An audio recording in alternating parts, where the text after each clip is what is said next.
Sutra teratai yang menakjubkan. Bab 10, Guru Dharma. Bersungguh-sungguh dalam meyakini jalan pencerahan dan berdiam bersama Buddha. Sinfasyang Sutra Teratai episode 1227.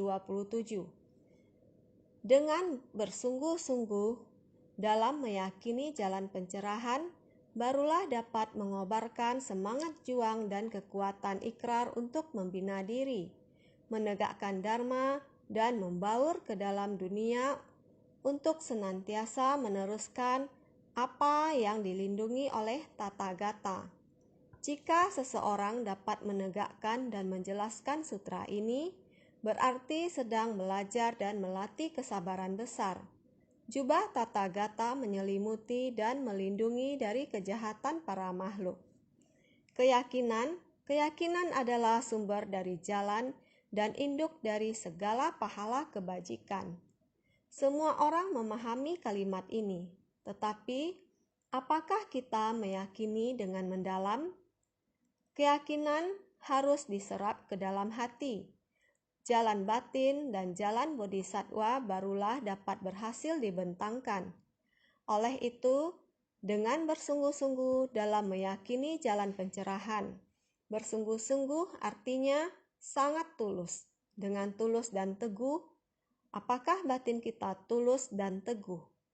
Yakin dengan arah kita dan keyakinan kita? Jika dapat teguh dalam keyakinan, barulah dapat mengobarkan semangat juang dan kekuatan ikrar untuk membina diri. Dalam pelatihan diri, kita harus tahu waktu, ruang, dan hubungan sesama manusia. Yang paling penting adalah pada waktu itu. Tidak peduli kita berada ruang manapun, waktu tetap saja demikian. Detik demi detik tetap berlalu. Pada zaman kuno, Qin Shi Huang membangun tembok besar Cina. Orang dahulu mengatakan ingin menggunakan tembok besar untuk menutupi matahari dan bulan, untuk memperpanjang waktu dan memperpanjang usianya. Apakah itu mungkin? Sebenarnya itu adalah legenda orang dahulu. Tembok besar Cina adalah sebuah pelindung kota untuk mencegah orang luar menyerang. Apakah itu membangun tembok besar untuk melindungi negara atau ruang apapun yang dapat memisahkannya dari waktu? Ini semuanya tidak mungkin.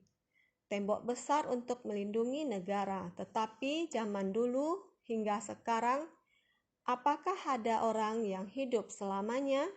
Setelah melewati beberapa kali kekacauan di dunia, tetap saja sama. Batin manusia tidak dapat dikontrol, dan waktu juga tidak bisa. Namun waktu berlalu adalah hukum alam, sehingga menit dan detik demikian berlalu selamanya di dunia ini. Di ruang manapun Anda berada, semuanya adalah sama. Asal Anda berada di bumi ini, waktu akan tetap berlalu. Di antara hubungan kita manusia juga sama. Manusia harus bisa memahami prinsip kebenaran dengan jelas, atau tetap bodoh dan ketidaktahuan. Ini disebabkan oleh lingkungan kita. Kehidupan manusia di masa lampau, etika dan moral manusia adalah hal yang lumrah di dunia ini, yakni berurutan. Namun hubungan antara manusia telah berubah. Untuk membahas tentang etika apapun di zaman sekarang sangat susah. Sekarang mereka tahu bagaimana untuk berdebat, bagaimana melawan prinsip kebenaran. Ini banyak terjadi di dunia sekarang. Ini berbeda dengan masa lampau. Maka dikatakan, waktu ini, zaman sekarang, batin manusia telah berubah. Sehingga membuat zaman sekarang kacau balau. Membuat alam semesta ini menjadi tercemar. Tercemar adalah orang yang membuat udara tercemar. Polusi udara menyebabkan 4 unsur utama tidak selaras, sehingga berbalik kepada manusia. Dalam hidup manusia, selain populasi manusia bertambah, itulah batin manusia berubah, sehingga kita harus kembali pada semula. Keyakinan kita, setiap orang yakin menerima kebenaran sejati, kebenaran mulia, kembali ke jalan yang harus kita tapaki. Jalan yang harus ditapaki adalah jalan bodhisattva. Jalan pencerahan yang dimiliki oleh setiap orang adalah harus di dalam jalan bodhisattva baru dapat menghayati dan pencerahan ini.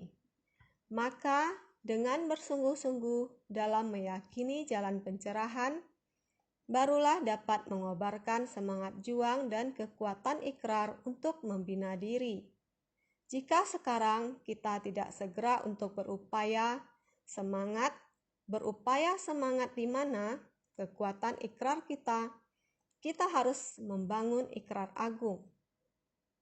Makhluk hidup yang jumlahnya tak terhingga, aku bertekad menyelamatkan mereka semua. Kerisauan batin yang tiada akhir, aku bertekad menghilangkannya seketika. Pintu dharma yang tiada terkira, aku bertekad menguasai semua. Jalan kebudayaan yang tiada tara, aku bertekad mencapainya. Kita harus benar-benar bersungguh hati, harus ada kekuatan ikrar ini. Kekuatan ikrar agung untuk benar-benar dalam membina diri. Waktu berlalu dengan cepat, tidak menunggu siapapun. Jadi kita harus mengobarkan semangat, harus berupaya bersemangat di dalam kekuatan ikrar kita. Sebersih pikiran ketika pertama kali membangkitkan niat itu. Jangan dibiarkan terpengaruh oleh segala kondisi di lingkungan sekitar yang dapat membuat kemunduran dari tekad pembinaan diri kita. Jadi harus mengobarkan semangat. Kekuatan ikrar kita tidak boleh terpengaruh sedikit pun. Atau lingkungan umum, baik itu hal kecil, akan mempengaruhi hati kita. Atau ketidaktahuan lingkungan umum akan menghalangi upaya bersemangat kita. Ini perlu kita senantiasa menggunakan dengan bersungguh-sungguh dalam meyakini jalan pencerahan. Dengan ketulusan, penuh keyakinan diri terhadap ikrar kita, arah dengan demikian membina diri. Dengan begitu baru dapat benar-benar menghayati prinsip kebenaran dari kehidupan ini. Tidak bisakah kita melakukan ini di dalam hidup kita? Dapat, itu bisa dilakukan. Coba lihat sekarang, kita sekarang berapa banyak orang. Demi banyak bencana di dunia, dan ada berapa banyak orang yang bersedia mendedikasikan diri sendiri demi para orang yang menderita. Mereka melintasi negara, menjelajah jauh dan mengalami berbagai kesulitan. Mereka bersedia untuk melakukan hal tersebut. Bahkan ketika banjir di Cina sekarang 2016, semua orang berusaha sepenuh hati. Kelompok yang berbeda ke provinsi yang berbeda. Di waktu yang sama terbagi dalam beberapa kelompok. Bergegas menuju survei ke daerah yang terdampak bencana. Pada saat yang sama juga menyalurkan bantuan. Itu sudah terjadi lebih dari 10 hari. Banjir yang disebabkan oleh topan Nepartak di China. Dan telah berlalu lebih dari 10 hari. Tetapi mereka masih sama berada di sana. Tersebar di berbagai desa. Mereka sudah datang dari tempat yang jauh untuk berkumpul bersama seperti ini. Kamu bertugas 3 hari, saya 5 hari. Semua orang bergiliran. Mereka bersumbangsi di dalam cinta kasih dan berkesinambungan dalam membantu dampak bencana tersebut. Fujian demikian. Wuhan sekarang masih sama. Terus melakukan penyelamatan. Amerika masih ada di Malaysia. Baru-baru ini juga terjadi banjir besar. Juga sama, mereka membagi grup survei bencana dan lain-lain. Masih ada di Ekuador tahun 2016 setelah gempa bumi. Sudah hampir 2 bulan lebih. 1 bulan pertama adalah bantuan darurat bencana untuk mereka. Selama bulan tersebut dilakukan bantuan lewat pemberian upah. Pulihkan dulu penampilan kota mereka, bersih-bersih. Tenangkan dulu semua orang, tempat berlindung dan hati yang tenang. Untuk sementara, setelah melewati 1 bulan lagi, sekarang mulai lagi menggerakkan, mau melanjutkan yang jangka menengah, jangka panjang ke depannya, bagaimana untuk menstabilkan kehidupan mereka. Jangka panjang, kehidupan yang akan datang, bagaimana untuk mencari tahu tempat mereka tinggal. Di tempat mereka akan tinggal untuk waktu yang lama. Tempat di mana generasi-generasinya tinggal, masih ada pendidikan anak-anak. Ini semua adalah masalah besar. Jadi kali ini telah disiapkan semua orang dengan sangat baik. Chen Sanmei Taiwan kita, relawan staf TAI TV, masih ada bodhisatwa kita yang berpengalaman. Juga ada Amerika. Amerika Selatan Insan Ceci telah bergabung kembali. Bersiap mulai hari ini dari Taiwan pergi ke Amerika untuk bergabung. Setelah semua orang berkumpul, persiapan telah selesai. Lalu dari Amerika berangkat lagi ke Ekuador. Renungkan, berhubung bodhisatwa dunia telah membangkitkan tekad ini, mulai membangkitkan tekad dan membangkitkan kekuatan dalam ikrar. Setelah membangkitkan tekad, kemudian berjalan di atas jalan bodhisatwa. Ini merupakan jalan bodhisatwa. Yakin pada prinsip kebenaran yang ada di dunia. Orang yang menderita adalah target dari para bodhisatwa. Menciptakan berkah bagi masyarakat dan menjalin jodoh baik yang penuh berkah dengan para makhluk. Para bodhisatwa meyakini arah tujuan mereka dan tetap berjalan di jalan ini, sehingga mereka dengan tekun bersemangat untuk merespon kekuatan ikrarnya dan membina diri di jalan bodhisatwa. Inilah metode kita membina diri saat ini. Dikarenakan zaman sekarang berbeda dari zaman dahulu. Dari zaman Sang Buddha, semua orang masih belum paham akan prinsip kebenaran ini. Setelah Sang Buddha tercerahkan, memahami bahwa setiap orang memiliki sifat kebudaan, sifat kebudaan ini adalah demikian adanya, yaitu berdiam bersama dengan alam semesta, yakni kembali menyatu dengan alam semesta. Memiliki kelapangan dada seluas jagat raya hingga dapat merangkul seluruh alam semesta. Hidup bersama dengan semua makhluk di bumi, semua yang ada di bumi ini adalah satu keluarga. Kekuatan cinta kasih harus demikian bersumbangsi, sehingga disebut mempraktikkan jalan bodhisatwa.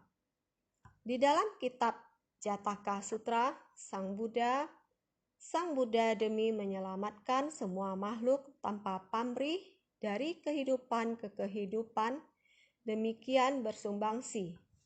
Hal ini sangat banyak ditemukan di dalam kitab sutra. Proses pelatihan diri adalah demikian. Pada saat Sang Buddha mengisahkan tentang proses beliau dan para muridnya, mengisahkan bahwa beliau, Sang Buddha, melatih diri adalah demi semua makhluk di dunia, rela untuk bersumbangsi, akan tetapi hanya seorang diri, hanya dapat satu ke satu saja. Rela untuk bersumbangsi sehingga Sang Buddha harus dari kehidupan ke kehidupan agar prinsip kebenaran ini dapat disebarluaskan kepada semua orang. Bukan hanya satu ke satu, Akan tetapi semua orang bersumbangsi bersama-sama, sehingga kelompok bodhisatwa di dunia, di suatu tempat kekuatan manusia kurang, dari tempat kedua datang untuk berkumpul. Jika kekuatan manusia di tempat kedua juga tidak cukup, dari tempat ketiga datang untuk berkumpul. Daerah yang berbeda, provinsi yang berbeda datang untuk berkumpul. Jika masih tidak cukup, negara lain datang untuk mendukung. Ini artinya semua bodhisatwa dunia bersatu hati, berjalan di jalan yang sama. Inilah yang diharapkan Sang Buddha di masa mendatang. Pada era Sang Buddha, pada saat 2000 tahun yang lalu, tiada henti memanggil semua orang untuk membangkitkan batin pencerahan atau bodhicitta yang agung. Berjalan di jalan bodhisatwa, mengedukasi semua muridnya, agar pada akhirnya memasuki jalan pencerahan. Ini adalah harapan Sang Buddha. Bukankah kita sekarang seperti ini? Di Ekuador pada dasarnya tidak ada relawan ceci, tetapi ketika mengalami bencana, maka para insan ceci dari luar negeri, USA dan Amerika Selatan langsung bergabung. Dari Taiwan dan juga ada anak muda dari Perancis, sama-sama berkumpul di tempat tersebut. Biarpun berbeda ras, berbeda negara, tetapi bisa bersatu hati pergi ke Ekuador. Lihatlah, bukankah ini adalah harapan Sang Buddha 2000 tahun lalu? Sang Buddha berharap Dharma kita diteruskan ke generasi mendatang. Beberapa waktu yang lalu, banjir di Prancis. Sama halnya orang Taiwan yang tinggal di Prancis, Jerman, dan Inggris, banyak negara, relawan ceci memang seperti ini. Sama juga melewati perbatasan untuk berkumpul di Prancis untuk mengatasi banjir. Ini adalah kejadian terkini, tahun 2016. Terlihat Buddha Dharma dapat menyatukan semua orang dalam satu tujuan yang sama dan menyatukan mereka dalam organisasi ceci. Bodhisatwa ada di negara yang berbeda. Ada masalah apa? Semua orang bersama bersatu hati. Kekuatan ini mengobarkan semangat, sangat berani dan tekun. Mengobarkan semangat ini berarti sangat berani dan tekun. Dengan keberanian dan ketekunan ini dan kekuatan seperti ini melakukan pelatihan diri. Ini adalah tempat pelatihan diri kita. Seluruh dunia kita, setiap negara di dunia adalah ladang pelatihan untuk bodhisatwa. Jadi, menegakkan Dharma dan membaur ke dalam dunia untuk senantiasa meneruskan apa yang dilindungi oleh Tathagata. Dari mana prinsip-prinsip ini berasal? Semua orang memiliki tekad yang sama, dengan rela untuk bersumbangsi. Dari mana prinsip-prinsip ini berasal? Dari menegakkan Dharma. Dharma yang telah dibabarkan oleh Sang Buddha 2000 tahun lalu, telah diturunkan terus-menerus. Mereka menegakkan Dharma di dunia, membawa Dharma ke dunia dan memastikan bahwa itu akan berlangsung terus-menerus selamanya. Beginilah bagaimana mereka bergantung pada Dharma. Dimanapun mereka berada, mereka semua yang masih menolong orang lain, mempedulikan orang lain, dan menyalurkan bantuan bencana, mereka semua menggunakan seragam biru dan putih. Walaupun di negara yang berbeda, mereka semua menggunakan seragam yang sama. Seiring mereka pergi ke tempat yang berbeda, membantu mereka yang menderita karena bencana yang berbeda. Mereka semua berasal dari organisasi yang sama.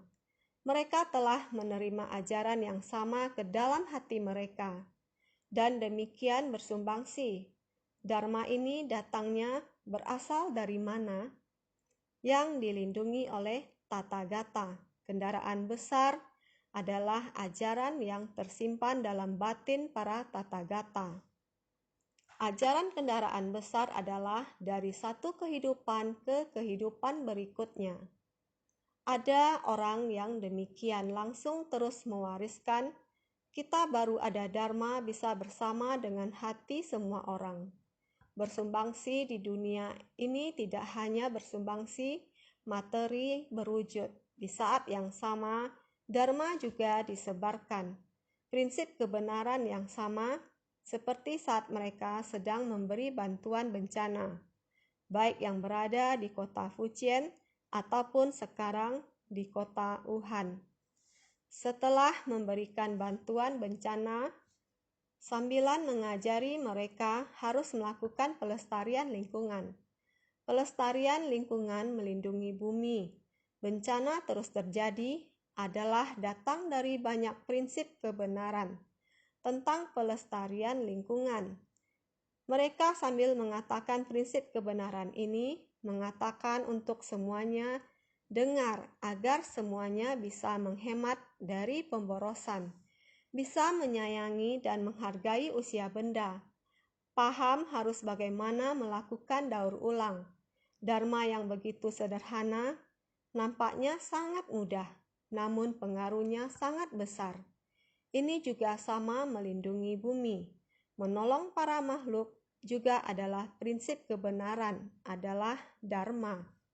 Jadi, jika seseorang dapat menegakkan dan menjelaskan sutra ini, berarti sedang belajar dan melatih kesabaran besar. Harus diketahui bahwa jika mau menegakkan sutra ini, jika rela untuk menerima dharmanya, maka harus melatih kesabaran besar. Kemarin tahun 2016 mendengar cerita Bodhisattva dari Suzhou, China. Mereka membagikan cerita tentang mereka mendengarkan Dharma. Sungguh membuat diriku tersentuh. Luas daratan di sana begitu besar, tetapi setiap pagi tetap harus mendengarkan sutra. Waktu mereka Suzhou dan waktu kita Taiwan sama, tetapi tempat mendengarkan sutra tidak sebanyak seperti di Taiwan. Jika ingin pergi ke tempat berkumpul di Suzhou, harus menempuh perjalanan 1 jam lebih menggunakan mobil. Tidak peduli musim dingin, suhu sangat dingin, turun salju, hujan, angin. Demi mendengarkan Dharma, mereka tetap harus keluar untuk menunggu mobil, menaiki bus tengah malam, yakni yang jam 3 subuh lebih, untuk datang ke tempat berkumpul tersebut.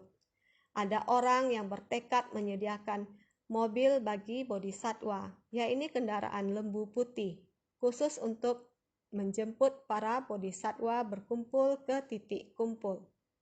Jam 4 lebih, mobil tersebut harus berangkat. Bayangkan, mendengarkan mereka seperti itu, yang begitu giat, bersemangat, dan bersungguh hati.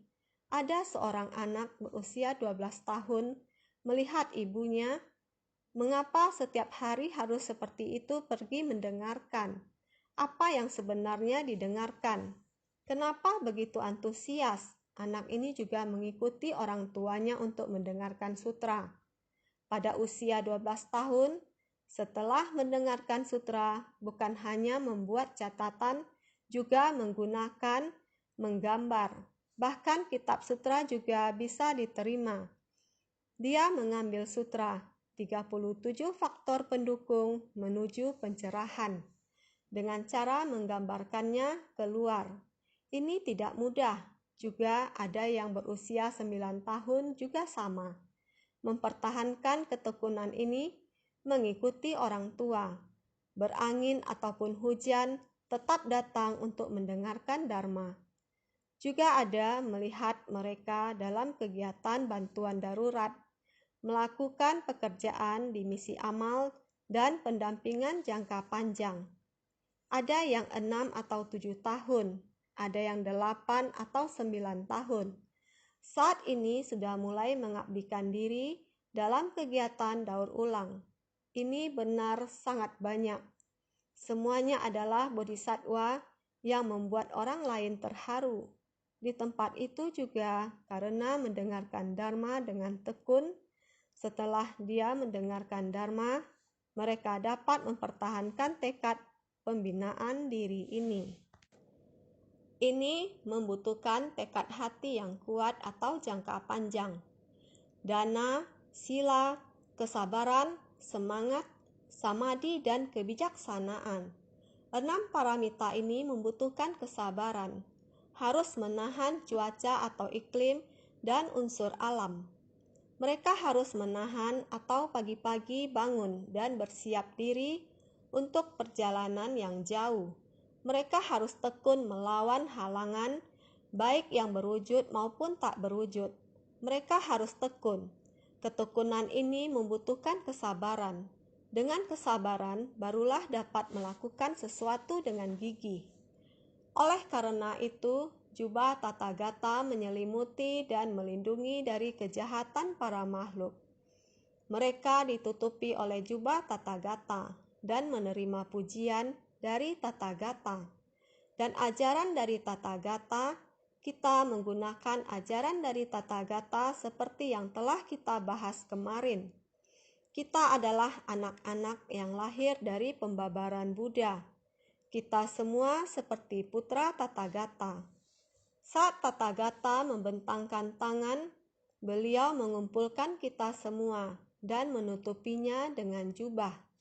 Dengan demikian dapat menutupi kejahatan para makhluk. Beliau dapat mengubah kejahatan para makhluk dan membantu kita mengembalikan pikiran welas asih kita. Inilah kenapa kita harus bersungguh hati. Kita harus yakin terhadap pemahaman Dharma kita. Keyakinan adalah sumber dari jalan dan induk dari segala pahala kebajikan. Kita harus teguh terhadap keyakinan kita, penuh percaya diri terhadap arah yang kita jalankan, melatih diri dengan mengobarkan semangat dari kekuatan tekad. Hanya dengan demikian kita baru dapat selangkah demi selangkah melangkah maju. Naskah sutra sebelumnya mengatakan demikian. Baik saja Raja, engkau hendaknya tahu bahwa setelah Tathagata pariniwarna nanti, orang-orang yang dapat menyalin, menegakkan, membaca, melafal, memberi persembahan dan menjelaskan pada orang lain, Tathagata akan menyelimutinya dengan jubah, juga akan dilindungi dan diingat selalu oleh para Buddha yang muncul di kawasan lain. Sutra Teratai Bab 10, Guru Dharma. Begitu menyentuh, Sang Buddha demikian mengasihi para makhluk. Selama kita giat bersemangat dengan sepenuh hati, Sang Buddha akan mengasihi. Juga akan dilindungi dan diingat selalu oleh para Buddha yang muncul di kawasan lain. Tidak hanya Buddha Sakyamuni, juga termasuk para Buddha yang muncul di kawasan lain. Ingat enggak, 16 pangeran mencapai kebudaan pada bersamaan. Pada tempat yang sama, semuanya sama. Yang mereka lindungi di dalam hati juga ajaran sejati, kendaraan dan kebenaran tunggal. Sama juga dilindungi oleh para Buddha di kawasan lain. Yang mau begitu, sesungguh hati bersumbangsi. Bukan hanya Buddha Sakyamuni, para Buddha dari kawasan lain juga demikian melindungi. Naskah berikutnya mengatakan, orang-orang ini memiliki kekuatan dari keyakinan besar, kekuatan dari tekad dan kekuatan dari segala akar kebajikan. Engkau hendaknya tahu kalau orang-orang ini akan tinggal bersama dengan Tathagata dan kepala mereka akan dibelai oleh tangan Tathagata. Sutra Teratai Bab 10, Guru Dharma. Tidak hanya diselimuti dengan jubah Tathagata, kepalanya juga disentuh dengan Tathagata. Ini berarti telah memahami hati Buddha, mengerti maksud Buddha. Dengan ajaran yang dilindungi hati Buddha, kita akan dapat menghadapi dan menyelesaikan banyak masalah. Menerima, melafalkan, dan mendekati hati Buddha, Inilah semangat Sang Buddha. Orang-orang ini memiliki kekuatan dari keyakinan besar, kekuatan dari tekad dan kekuatan dari segala akar kebajikan. Orang yang menjelaskan sutra ini memiliki kekuatan dari keyakinan yang maha besar, serta kekuatan dari tekad yang dibangun, tekad dan ikrar yang dibangkitkan. Oleh karena itu dikatakan, orang-orang ini memiliki kekuatan dari keyakinan besar. Kita harus memiliki kekuatan dari keyakinan besar dan kekuatan tekad untuk menumbuhkan akar kebajikan kita. Akar kebajikan kita harus dipupuk melalui keyakinan dan ikrar yang agung. Dengan cara ini, kita dapat berupaya maju. Mereka yang menjelaskan sutra ini memiliki kekuatan dari keyakinan yang maha besar, serta kekuatan dari tekad yang dibangun. Dari tekad dan ikrar yang dibangkitkan, mereka harus memiliki kekuatan dari keyakinan besar dan ikrar. Kekuatan dari keyakinan mengacu kepada bagaimana dikarenakan mendalam, makanya memunculkan keyakinan dan pemahaman. Mereka memunculkan keyakinan dan pemahaman. Hanya dengan kekuatan keyakinan, kita mampu menembus Dharma secara mendalam. Hanya dengan begitu kita dapat menyadari Buddha Dharma yang menakjubkan. Setelah mencapai realisasi kita dikarenakan ingin mencari Dharma, makanya memunculkan keyakinan. Semakin banyak yang kita menghayati, semakin kita bersedia untuk menggali lebih dalam. Keinginan berarti menjadi lebih rela. Semakin kita berkeinginan untuk mencari, semakin dalam kita mempelajari Dharma. Ini semua dimulai dengan kekuatan keyakinan. Hanya melalui keyakinan, kita akan menjadi semakin rela dan bersukacita. Dengan mendalaminya seperti ini, kita juga memperdalam akar keyakinan kita. Kekuatan dari keyakinan dikarenakan mendalam, makanya memunculkan keyakinan dan pemahaman. Dikarenakan ingin mencari Dharma, makanya memunculkan keyakinan. Dikarenakan ada keyakinan, makanya batin memperoleh batin yang murni. Batin sendiri kokoh, kemudian dapat membangkitkan keyakinan pada diri orang lain. Inilah kekuatan dari keyakinan yang kokoh. Karena adanya keyakinan, makanya batin memperoleh batin yang murni. Semakin lama semakin dalam. Kegelapan batin, kerisauan setahap demi setahap telah dihilangkan. Semakin lama semakin dalam, sifat alamiah dasar Tathagata semakin mendekati. Sehingga batin yang murni, batin sendiri kokoh. Kekuatan keyakinan kita semakin lama semakin kuat. Lihatlah para bodhisattva ini. Jika tidak memiliki keyakinan yang kuat, tidak akan seperti sekarang. Terus berulang, menemani dalam waktu lama. Ini berasal dari keyakinan yang teguh. Kemudian dapat membangkitkan keyakinan pada diri orang lain. Tidak hanya memiliki keyakinan kita sendiri, juga dapat membimbing orang lain. Membangkitkan keyakinan orang lain, inilah batin kita yang kokoh. Barulah kita dapat membangkitkan keyakinan orang lain. Maka kekuatan dari tekad, ada keyakinan, baru ada kekuatan dari tekad. Memiliki tekad untuk menerima dan menegakkan sutra ini. Kekuatan dari tekad, memiliki tekad untuk menerima dan menegakkan sutra ini, dikarenakan tekad sangat besar dan kokoh dapat membangkitkan kemampuan besar untuk memberi manfaat pada orang lain. Inilah kekuatan dari tekad. Bersedia untuk menerima dan menegakkan sutra ini, membaca dan melafalkannya, bersedia untuk mendengarkannya, dan bersedia untuk menyebarkannya kepada orang lain. Kita bertekad untuk menerima dan menegakkan sutra ini, dikarenakan tekad sangat besar dan kokoh. Kalau tidak ada tekad yang kokoh, kita harus bersedia untuk membaca dan melafalkannya, bersedia mendengarkan, dan bersedia membabarkan. Lihatlah bagaimana insan Ceci mendengarkan sutra, tidak takut akan musim dingin, baik itu hujan, salju, yang membekukan kaki hingga ke dalam alas kakinya. Mereka bersedia untuk setiap hari tanpa henti pergi. Mereka memiliki tekad besar yang kokoh demi mendengarkan sutra. Bayangkan betapa kokohnya tekad ini untuk mendengarkan. Bagaimana mungkin saya tidak memiliki tekad kokoh yang sama untuk membabarkannya? Saya mendengar bagaimana mereka semua tekun bersemangat. Inilah dinamakan saling mendukung. Mereka memiliki tekad.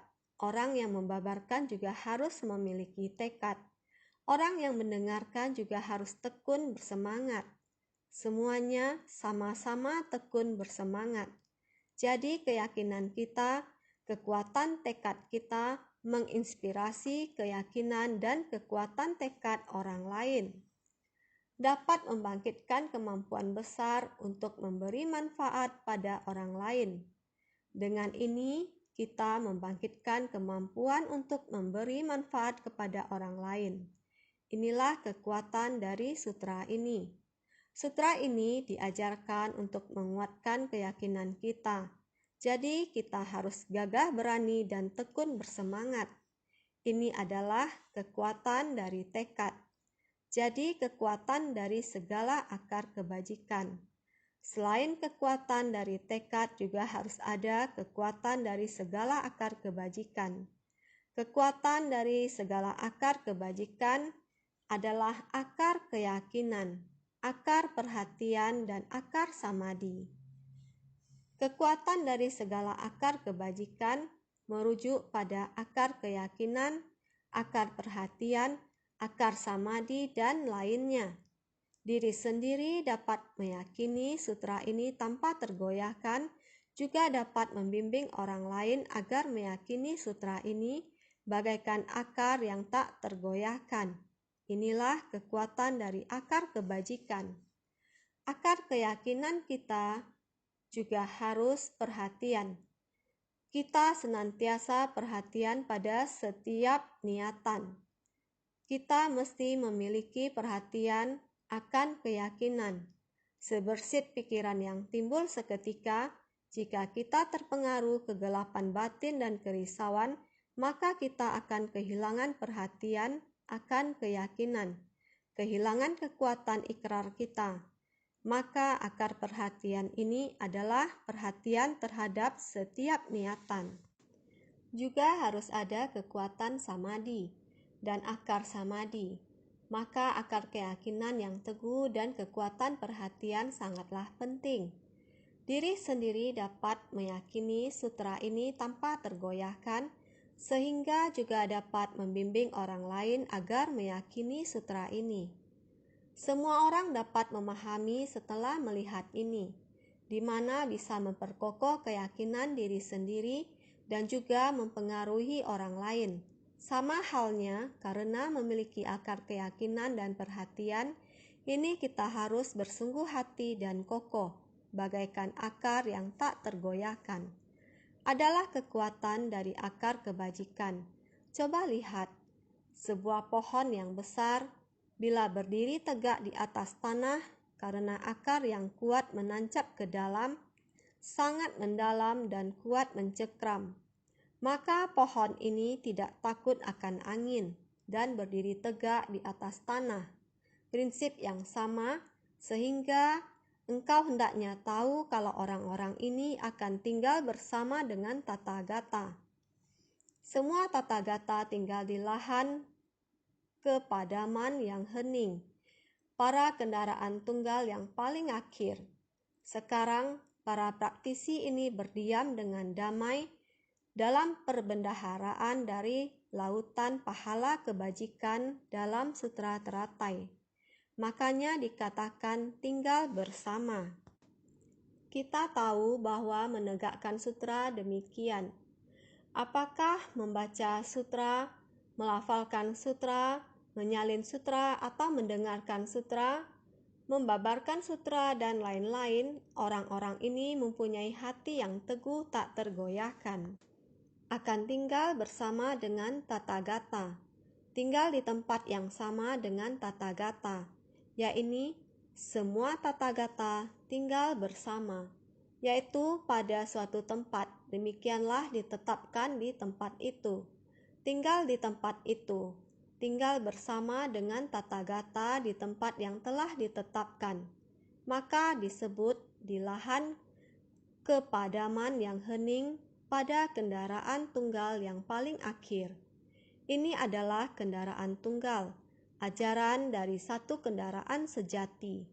Kita tinggal di sana, batin kita, sifat hakiki Tathagata kita yang bersih dan murni, teguh tak tergoyahkan di tempat itu setara dengan Tathagata.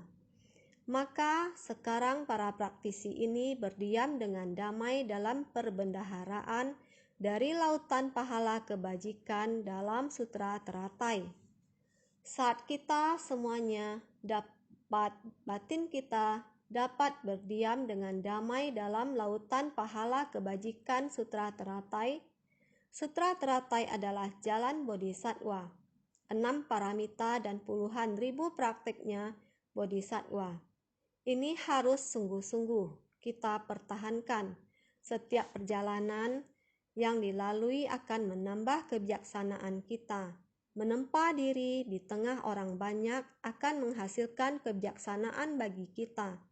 Pahala kebajikannya bagaikan lautan dan sudah mendekati harapan dasar dari Buddha. Tinggal bersama dengan Buddha. Tinggal bersama artinya berdiam dengan damai. Tinggal artinya berdiam dengan damai.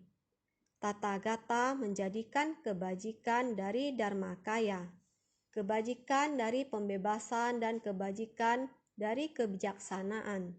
3 kebijaksanaan ini sebagai Maha Parinirwana. Inilah 3 dharma yang rahasia dan penting dari Buddha, di mana Tathagata berdiam dengan damai. Tathagata menjadikan kebajikan dari Dharmakaya, kebajikan dari pembebasan, dan kebajikan dari kebijaksanaan. 3 kebijaksanaan ini sebagai Maha Parinirwana, yaitu kebajikan dari Dharmakaya, kebajikan dari pembebasan, dan kebajikan dari kebijaksanaan. Inilah yang disebut 3 kebijaksanaan. Dharmakaya dari Tathagata adalah prinsip kebenaran sejati untuk selamanya. Sifat hakiki yang bersih dan murni tanpa noda nan sejati, ini yang dikatakan prinsip kebenaran di dunia, yaitu Dharmakaya. Kebajikan dari pembebasan, kita sudah memahami seluruhnya. Dalam kekosongan sejati terdapat keberadaan yang menakjubkan.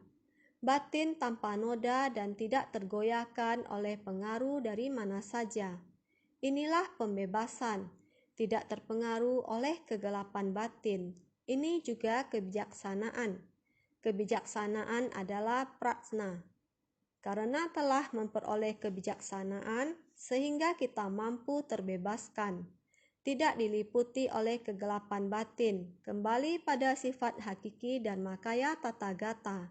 Kembali lagi, ini yang dikatakan 3 keluhuran.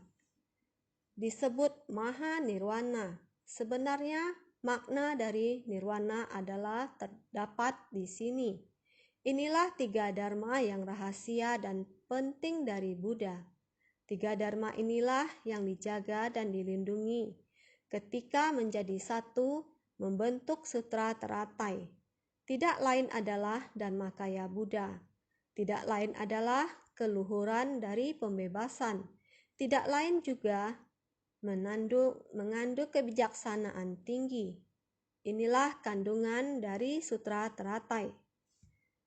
Prinsip kebenaran yang terkandung di dalamnya adalah 3 dharma yang rahasia dan penting dari Buddha, di mana Tathagata berdiam dengan damai. Inilah tempat tinggal Tathagata. Orang yang menerima dan menegakkan sutra ini berdiam dengan damai bersama dengan Buddha dalam perbendaharaan yang rahasia dan penting, makanya dikatakan tinggal bersama. Bila kita dapat menerima dharma ini adalah berdiam dengan damai bersama dengan Buddha.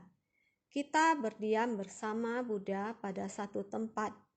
Berdiam dalam perbendaharaan yang rahasia dan penting. Yang terpenting adalah 3 kebijaksanaan. Kebajikan dari Dharmakaya, kebajikan dari pembebasan, dan kebajikan dari kebijaksanaan. 3 kebijaksanaan ini berpadu di dalam satu dharma sejati, sehingga kita tinggal bersama Buddha.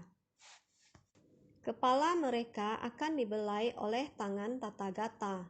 Tangan menunjukkan kebijaksanaan sementara dan kepala menunjukkan kebenaran sejati. Adalah satu perumpamaan kebijaksanaan Buddha seperti belasan tangan yang serba bisa menuruti kapasitas makhluk. Tidak peduli tinggi rendah, tidak peduli besar kecil, belasan tangan serba bisa ini menunjukkan kebijaksanaan sementara. Kepala menunjukkan kebenaran sejati.